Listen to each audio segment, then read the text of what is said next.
postoperative care already twamanyire omuntu yahendeka ninga yarwara bamushemeza ekigambo kushemeza chamayisa ngo operative niko kushemeza, right? Yes. So bweze buto tugambaho n'obukubaho bwanyuma y'omuntu yashemezibwa. Yes, namunonga nko kushanga omuntu yaza honkahi theater bakora that bit of surgical intervention. So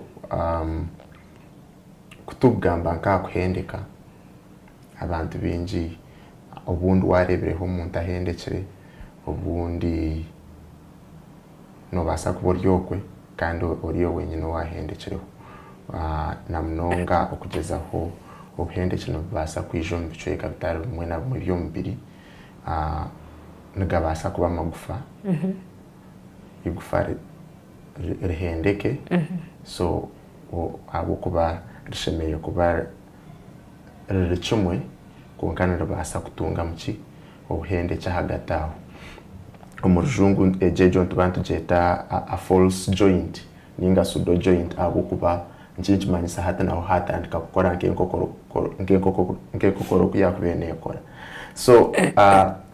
so kurugaho hati gufa yahendeka twaza gukora ki then bwanyuma yo gukora eco nicyo cyo gukorataho maybe igufa kuri yahendeka icyo twaza gukora no kushemeza maybe kutekaho ki nk'ecoma mwarebera abantu bari kuteka mu byoma so either bakiteka mu nda ninga shikirinka heru idea rogo muntu nabashemezibwe twe but from there ntiba cyakomaho ninga hine kindi kishemeye kuba nikikorwa kugira ngo okucara kurabeho still again no basa kwesa omukono gwawe ninga sharko ebyo bintu ebyakubene bitwekasa kugira ngo twatatungire buhwezi after that bit of surgical intervention and nobwiro obumukono ninga shokuguru kwamara kwine munke byoma kuriyo nukucara tokatandika kurubatsa hari hebinte byakubene byetagisa kugira ngo tuteke hamani kugira ngo nyesi yabitija kuteganisa wakizire something like that so ntubasa kurebera nka hariki which Dr. Nichibuzo hata nazo mu irwaro nahendeka nazo mu irwaro kubankoraho omushaho owankoraho na warakwisha kungamaniza kwetengo bwezo obu ninganiza kwa nichemanyire and is post operative care for everyone that has gone to theater buri omwagire mu kushemezibwa na yetengo bwezo obu ningo buri specific for a certain category of people. So reka turebe ninengeri yinkwenda ku framingamu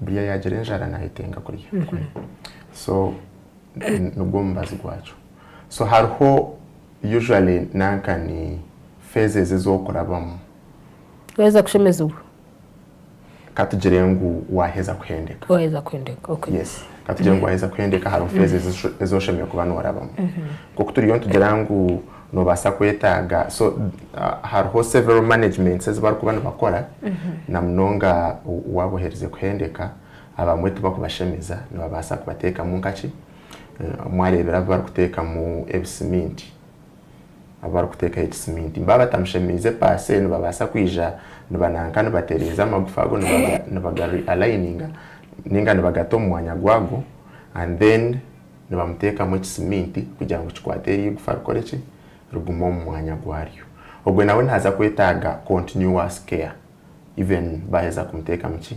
ekisimenti hariho oworukunda kushanga kandi icyo kisimenti kikwija kumukora ecyari kwija kwetaga no kugira ngo either bamushemeze decision neza kukorwa omushaho ninga surgeon ari kuba namukoraho either kumutekaho nk'ecoma aheru eki turukweta external fixator ninga shi kumuteka nk'ecoma munda kugira ngo chikwate ki agama gufa kigakwatira mu mwanya gareke kuzanazana then gabone kucaraje so ejejo ntuntu jeta internal what fixation the same applies to nkomuntu yabahendekere just atahendekire igufa konka hendekire tissues eziri around achwekire tissues eziri around so nkenyama muscles nizibasa kutearinga kuchweka ningashi hariho tissues eziri kunywanisa igufa aharindi eziturikweta ligaments nazo zonka nizibasa kukora ki kuchweka kandi nazo usually niziba repaired so again baheza ku repairing ogwo muntu naba yino bwezo bwarikuba nayetaga kurabamo another person nobasa kushanga ngu yes this yaba operated but this time not because yatunga injury ninga yahendeka hariho nk'abantu abakurwara mostly like nka arthritis ekaba severe okashanga ngo nibetaga gukora ki ku replacing a joint so okashanga ngo nibetaga kumuteka mu joint etari yehe nyine mwenu it's an artificial joint so babasa ku replacing aho just echweka kimwe ninga babasa ku replacing bibiri omuri ejo joint and so that person nawe nabana yetaga ki okurebererwa after so but in all har heavy intent turkuba netureberaho ebirukuba nebireta attention beyond just the medication you're kwisha kuba no taking for example kokhendeka obwiro bumwe noza kugira ebironda ekironda nikyetaaga kwojibwa kikakiriningwa gye ekironda ekyo kyaba nikikira na mnonga yabe kyecweka cyangwa kyenyama ekyacweka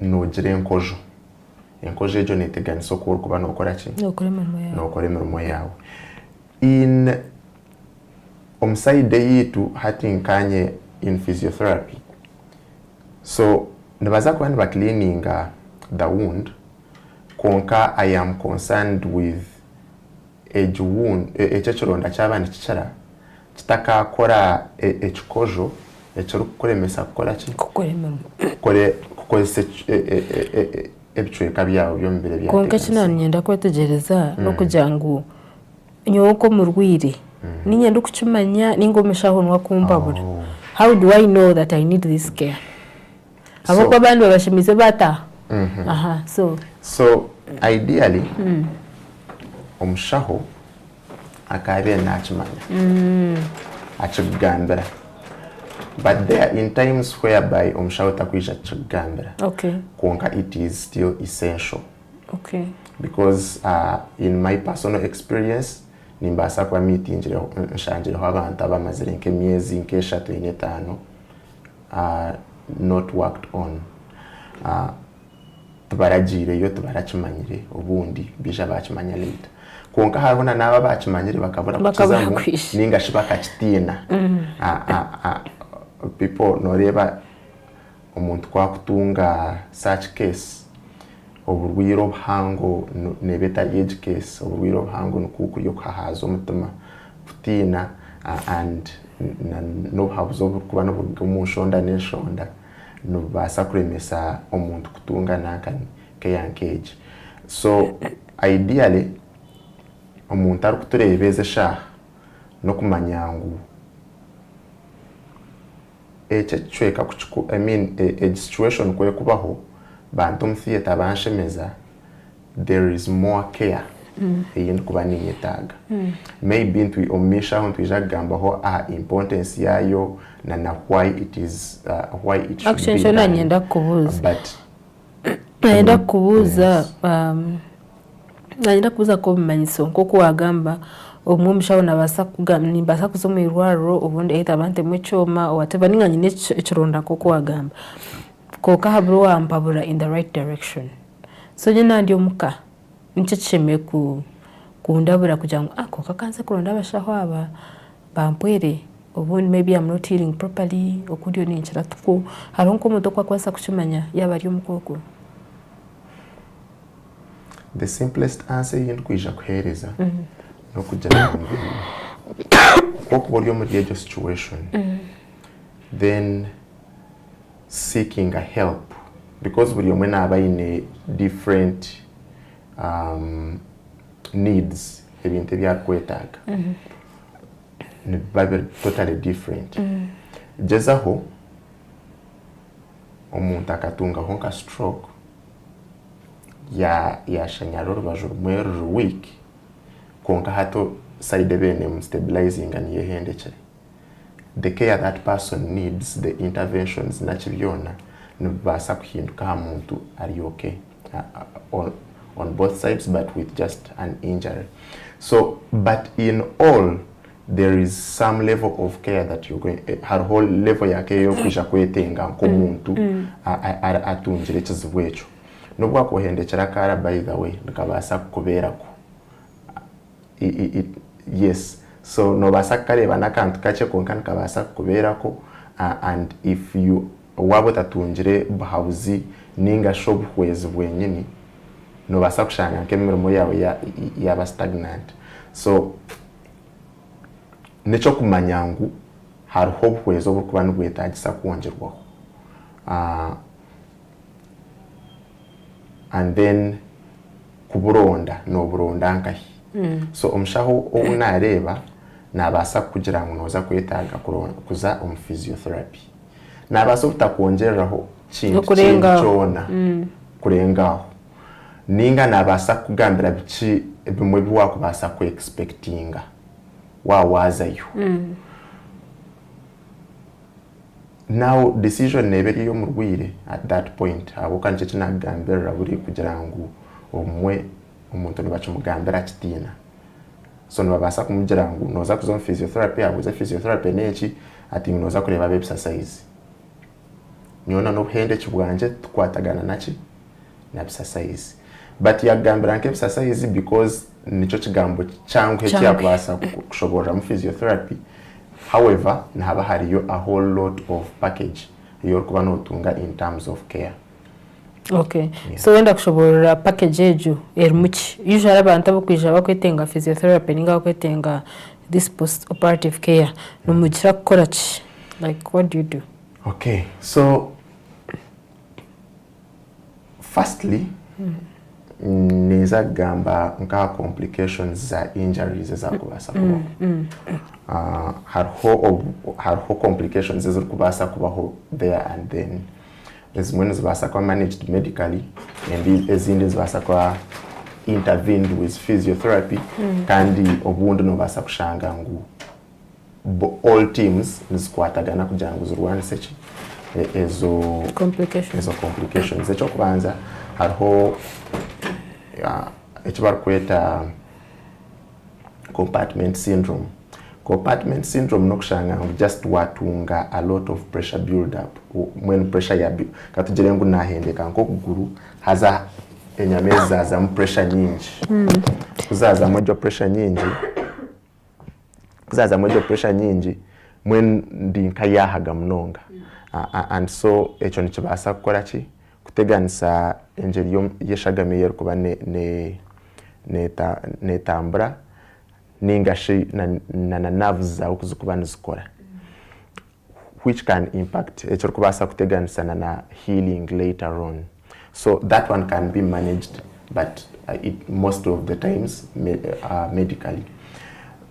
Ekinde kyakubasa kubaho ninka swelling. So swelling never normal occurrence nko kuzimba hariho obuzimba oburi normal occurrence kugira ngo omuntu yahende kantu we expecting konka no basa again limiting blood flow and then so in at the same time na kugira ngo it is an area of injury so nabasa kubaho nka clotting around that area and most of the times intubaturi so much concerned yokugira ngo swelling eje tagumaho for a long time so that you do not get those kinds of clots and then okashanga byatiganise bindi.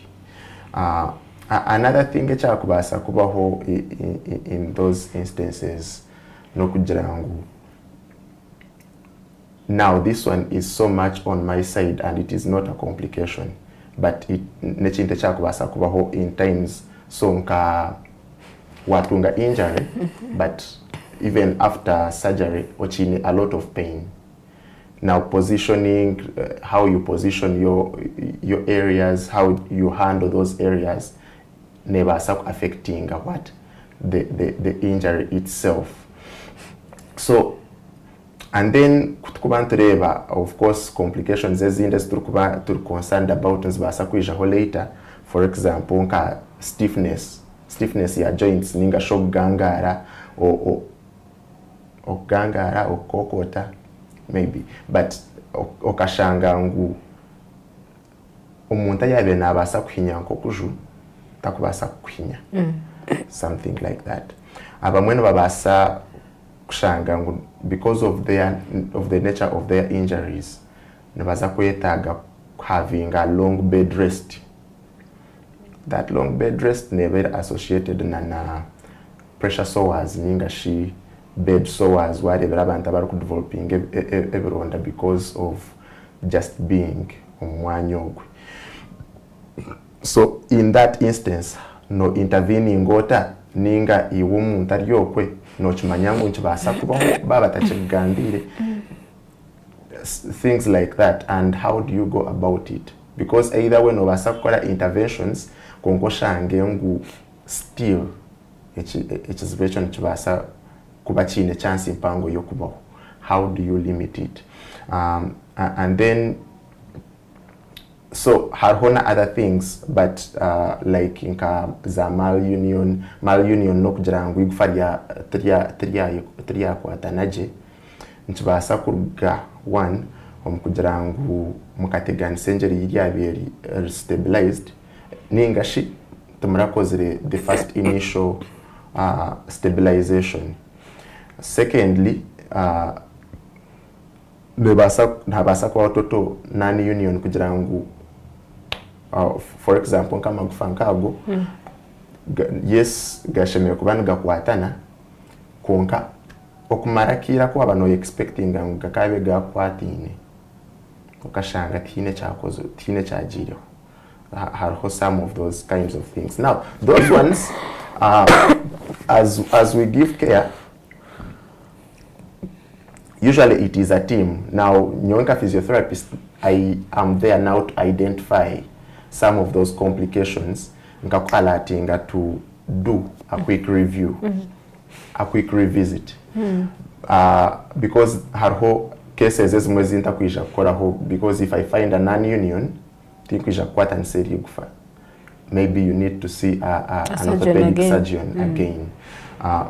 But all those ones into manya when we are going through the kind of care. Now harwebi indevu kubaho but that totally concerned with the injury. Omuntu kwa kuba aine injury nkejo obundi bamujyangu echo tachikozesa kumarubwira bukwingana buti. Omubwiro obwe hariho bwokureba okareba nke nkamaguru gawe ukashanga gatakwingana, okareba okumwe kurukuche munonga kanda hand harchi. So twine kiturikweta either disuse atrophy. Disuse atrophy njinji manisangu muscles zawe ninga shenyama zawe ziriyo nizihwera abo butazikozesa. Now in time of rehabilitation ntuntu enda preventing some of those things, complications kugira ngu at least we activate those muscles quite early zigumezi inamani gazo, even though echichweka toka tani chekora chi chikozesa. Aenda kubuza when omuntu yabari mu physiotherapy obwiro bwenye tumanya nk'ekintu kikugumaho for a long time. I think one of the reasons abantu batakunda kuzayo because it is something you have to keep doing for a while. So omuntu kumuteka program ya physiotherapy nabariyo kuhebwa kitanda nariyo kutaha numbasa kuje mwamwegese binda bukoromuka. Usually what is the process? So usually nhaharho of course phase ya nanka niye kitanda. What I must chintu kweta agagambira abantu ningashibona batwurikirize this post operative care ninga rehabilitation netandika within the first 24 hours wargum theater nta hindi kutandikira no kukureba ninga nko physiotherapist yakwe natandikira kukureba akamanya needs zawe wabo ryaha kitanda needs zawe ninga byetengo byawe waba oryomuka kandi na no traininga bakuba bakurikiye kureba ngo nibakwisiya hece cyo kwetenga omugwiro bakuba bakwine watakwine, and then through continuous monitoring akagumana areba progress ejo na niche cyaro kubasa kuhinduramu because nkoko nagamba it is usually phases.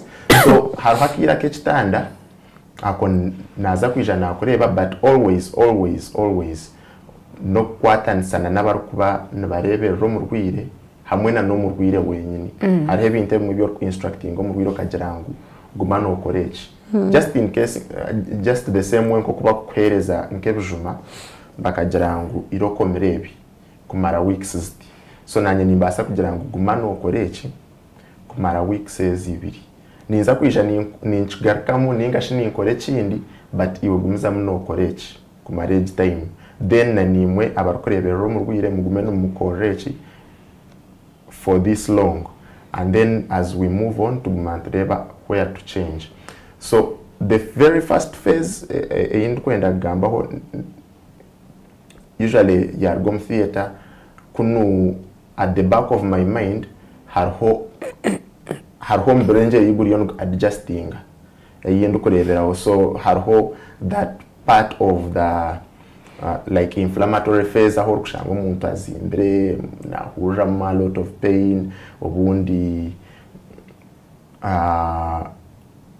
nahura mnana nkomuro ebintu nkebyo so harho that inflammatory phase ebintu kubasa kuba ninkora but most of the things ebintu kuba ndi so much concerned with the surrounding with protection na prevention. So nyana kujeshinda sinakubuza wajango umuntu notanka kumureba bwanyemesha within yargo mu theater hatakawesha habirani no shima kwa murebere hata umuntu wabota murebere within those 24 hours ningo bundi ka hata kutuya program umuntu wamshemiza mazira meza ashatu and maybe something is not proper inesha kura shtatibekene harho okwakwasa kwijokwe hineshibukwa mukiru kubasa kumukora ninga nchiba chabe too late mtashinesho kubasa kukora.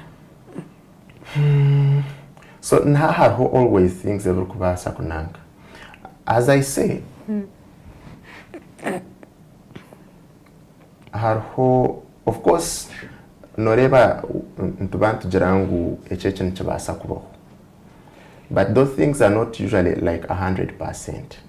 So harho umuntu okushanga delay injire umkudelayinga kwe yaba yija nakiraje only that sometimes nabata kuchimanya.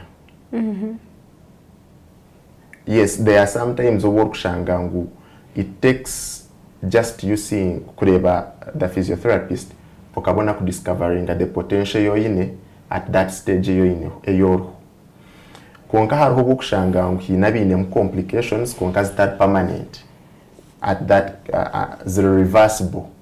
So nazezo ntubantu basa kukora ki kukoraho in times no basa kushanga nko muntu yatunjire complication. I mean like for example nka contractures. So imagine bakuteka mu cover and then omkono gwa maguti after 3 months no shango mkono takubasa Google.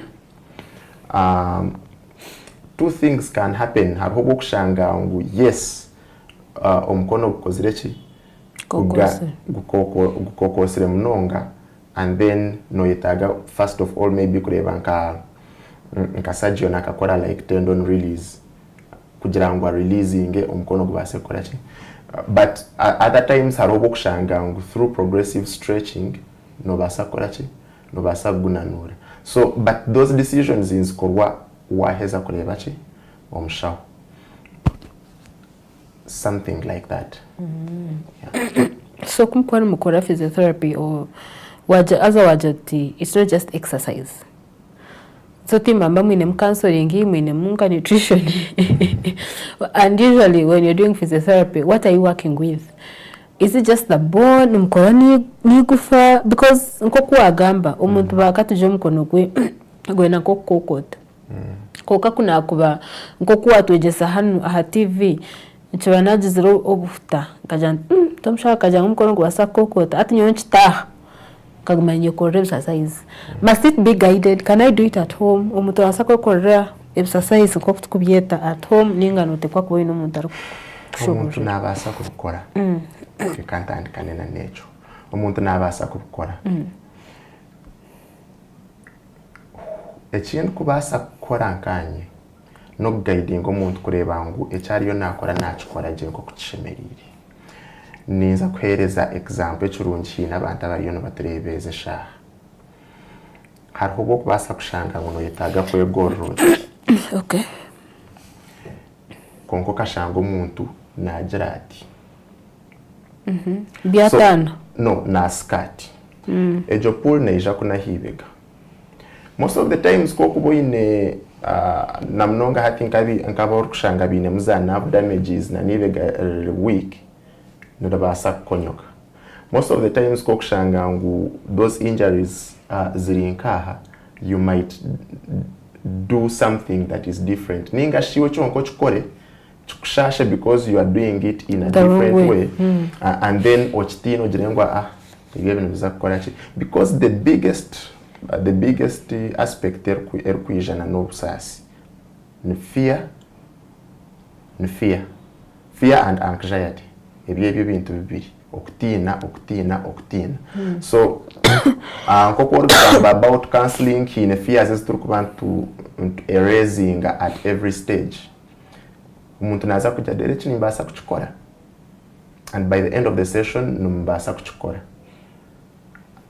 That person naza kugenda kumanya ngo eki nimbasa kuchikora hariho umuntu ari kubasa kuchikora omuka konka takwisha kukigezaho because natekateka nkutakubasa kuchikora kandi takatunje that good guidance ninga shoshange nkwenye ntakubasa kuchikora but then yatunga some small guidance nakora chi nabasa kuchikora.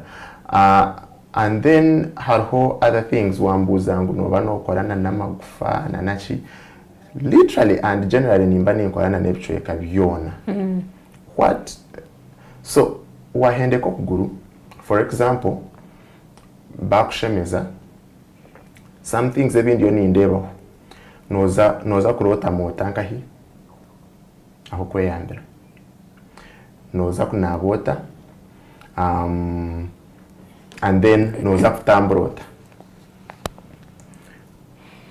So ndiyo nimbereba either ntubasa kuhaburana environmental modification konke echamani no kugira ngo bwanyuma maybe bwanyuma yemyezi nkeshatu ninga bwanyuma yemyezi nkena no basagata yo nokora ki nkaburijo. Now na nebindi ni kintu ki omuriyejo sha eki buri omwa kuri hiha kutekateka ngo tokubasa kuchekora but no basa kuchikora and then kibasa one kukwera kuba more independent of course ebintu emwe bintu byetaga even some privacy. So kuba more independent okatunga that dignity of yours but at the same time okashanga ngo na burden y'omuntu kugira ngo eshaha yona abaro nergaho. Now ebyo byona nibyizuro mu kwegesa na no mukuhabura okwegesa no kuhabura na no counselinga. So we do all that stage by stage. Noza kutambrota so kunda beneza koesa maybe nka crutches. So ndiyo ninjeza hogara ko muri kire kivuzo cyo kugira ngo no banokorana n'amagufana naci sometimes ecweke HCSK nimbasa kubanza ninchereka ninchereza less attention because kora benoza koesa clutches eje mkono yawe temanyirire kukwata clutches at all kandi hati no koso kuguru kumwe twe hariho a lot of tension and pressure yorkwija, I mean a lot of energies yorkwija kubano yetaga gukora. Most of the things we do on rehabilitation no kugira ngo we strengthen either the part in a problem or generally the whole body. So, but when I strengthen, for example, it is because I know noza korachi, noza gwetaga waba no kwesa klachi yao. And if it is not strong enough, okahikahant har unstable, ishko kuguro kutokwini. Mkono yawe weekly teine man. Na mnonga nkomba ntaba agenda nubakora akora.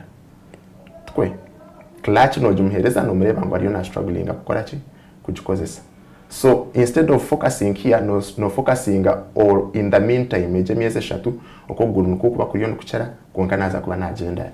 So you work with that kugira ngo again their life during that time as you work on this also as you wait for it to heal ningashi as you take them through the different phases also other areas can work.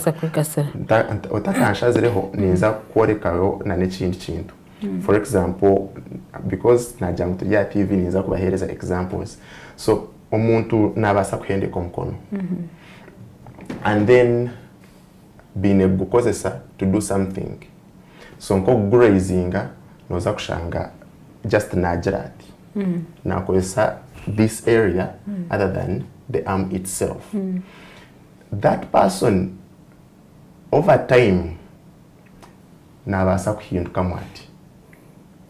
With just that strain yarukuba nakozesa. Oshange yaba atine bwezi buno bwatunje ningashi kugira ngo someone na limiting that compensation yarukozesa ningashi na strengthening this arm kugira ngo koreje, then naza kuhendera atunjire maybe nke turukweta scoliosis atunjira obundo buzu. Okay. So we limit also those ones. We have a few minutes. Obuntu hakaba hariho umuntu aine ekibuzo akwenda kutera, so nine dakika nkisha twina omuntu ori ha TV iwoshimukwa nore nambejo kandi waburi ha radio oterezero mushanju mukagisha tu 10 ninga 0 mushanju ananina 16 nishanju 5 tubuzo mushaho na mnonga ekwate no buheze wayo natugambira oboro kutunga ninga shoboshime kutunga wanyuma yo kushemezwa na mnonga wabufurire nkobuta ahambere gwawe ningo hendekire ningo wino ko bire kandi bakutwara mu theater. So abashaho abambabine sometimes exercises ohunde nebinde bakukozesa kugira ngo bakunanure bakumanyize umbirwo gake kugira mani agoshime kuine kugira ngo ukore imirimo yawe ji ningashi ubundo takayetenga abantu kuba bakuruhesha hayona kugira ngo bakwisiye buri kimwe okubasa kwisia byo nibyo rukwenda. In the meantime yes bona kwakira nakushimira umuntu wanje. Amina. Nakukunda na program eje na nokumusomesa wawogo omushaho. Wewe Alexima sebo. No gamba na beno ndi amuhero wa St James cyaka bini cyashovu nga mapari shingara machi dikonare. Ego. Ekinkwenda kubuza ho Dr. Go. Okukana baba mshimize bakamujya ngo agumana atambura mu munonga na baba bari ha planis. We bari. Kare. Owishe mwe Benon wabari kibuze cyo kandi ni wori okwe wabone kibuzo edachikanzezi nyine edachikankibiri Dr. Smejo kandi okabuze kibuzo na mnoga yokwate no kushimza. Hello program wabari kusima sebo ndi mugume korga gakino tankasemo rembo shema mugume nakwakira sebo manyeta mugume Godfrey Dr. namushemerwa. Ego wabari niwe nakunda nakushemerwa wabari terezaje wabari sebo kare tubuzo mbufunze. Ego kinya arunko mkikurumbuya no akarwara stroke adena amaguru gazinga makogo nambasa kumananura na gargayo ninga webare ekibuzo echo kangu mempurikize kare sebo nimbasa kuzewa hamheru just one more yabariyo mudakika nkemwe kandi yabatariyo tujagumuza munane buzebi just byonka ebabuza owishe mwine kibuzo dakikaniye je kwasa kuterera mesmejo tukabuza mshaho kandi cyaba kitariyo it is well tuzagaruka mu bibiri twendere program. Benoni yabuze obwiro bwingi abantu kuba kubashemeza bagaka bakora atabagira ngo batambatamburemu nkonkaho n'ekyo nukuninga so mcherjera nibaba bashemize chweka ki of course hatko kushanga for ladies baba mshemize arikuzara walking no good exercise kugira ngo firstly neyamba this central body to be strong kugaruka mwamani strengthening but at the same time ni yongeri wa kubasa ku breaking effects zo kuguma kitanda. Effects zo kuguma kitanda ni nyingi harmu nchetenta mwenu kare nko kuhwamanye for example ni mbasa kujeta nka cardio respiratory deconditioning kushanga no hwamani but then naneze zinde zitwa abantu gambaho okushanga ngu ori ha risk yo kutunga like clots obundi no kuzimba nkebigere nkebyo nko kokoteraho nkaho ninga shoka shanga ngu even na natural obundi cyo kuboyine cyo cyonka cyakora kiri nke kikojo cyangu so kitakwikiriza eriye nyame yabire shazirwe kushanga ngu nerega kandi nerega kandi nekora nko kuyakubire nekora akakoye kuzamwe kikojo eruzinga rastika yayo so sometimes nikirungi kugira ngo umuntu ananka atamburemu kurijeja injara yakubatungire mininga sho kushemezwa kwa kubatungire but in other times nkebye nabaningamba ho watunga ligament there watunga fracture they are taking in phases and ogogo na one part of omurimo gwanje nimbasa kugira ngo for now to kwikirizwa bakora byamani omukuguroko kumara weeks maybe nkamukaga zahikanka weeks mukaga ninga munana njere ngo hato ine kutandika kusimba mpora then maybe zahika 12 orebe maybe ni kuyaho nka clutch emwe ni kusigira nkemwe ninga shini nkora ki obundi zona ni nsukuyaho and then into training kutambara je independently so nicheche nani ngamba kiri kugira ngo in phases and at every phase no taking a decision yo kugira ngo nchitandike ninga ndindeho ekitabo nkibasa kugira nkuza hike weeks munana omuntu mutandikise muze kuri nkazero complications zinani ngambe za nani union okugira ngo igufatira yakwatana oshango takwetaga gukora ki kukitandika at that point mugume yabuza ngo mukikura kafuna stroke yatoro yazingama amaguru so mbasa gagora gatebekane so nturagura stroke ahirwa ryitu ntukora that again no gender rwa rehabilitation ninga shogariza busi Amagara so ntureba abantu ba stroke ekintu kwija kugamba eze shana kugira ngo tugananura ntugihayo niza kuba nakubiha uko mukikurutinka murebere. Okay, so habo kurugayo harona batakurugayo. Yes, so haho kushanga ngu nichibasa nabasa kurugayo but to a small extent. And again ekindi echa stroke no kumanya ngu tuburubwire bwecweke cywareba bunancire ekirwire no burwire bwo bwongo so the ability kugira ngo na adapting to the training depends on the brain.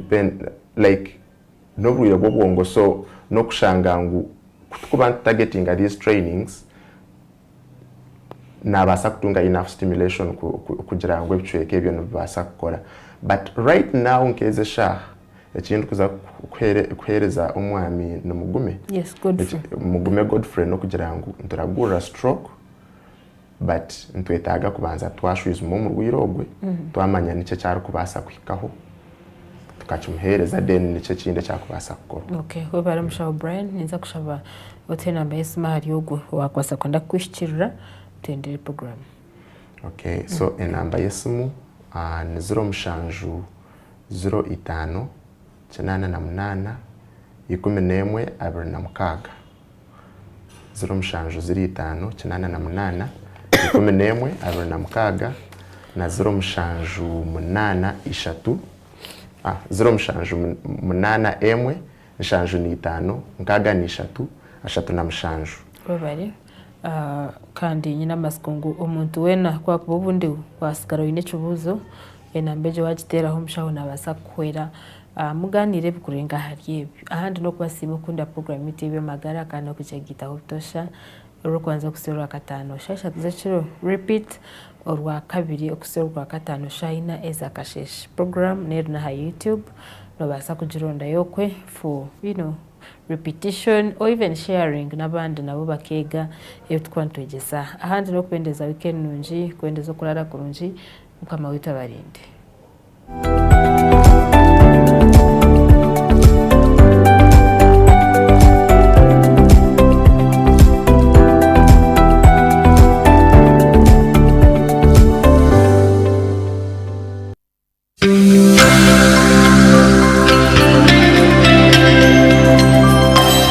Revival TV, Amagara.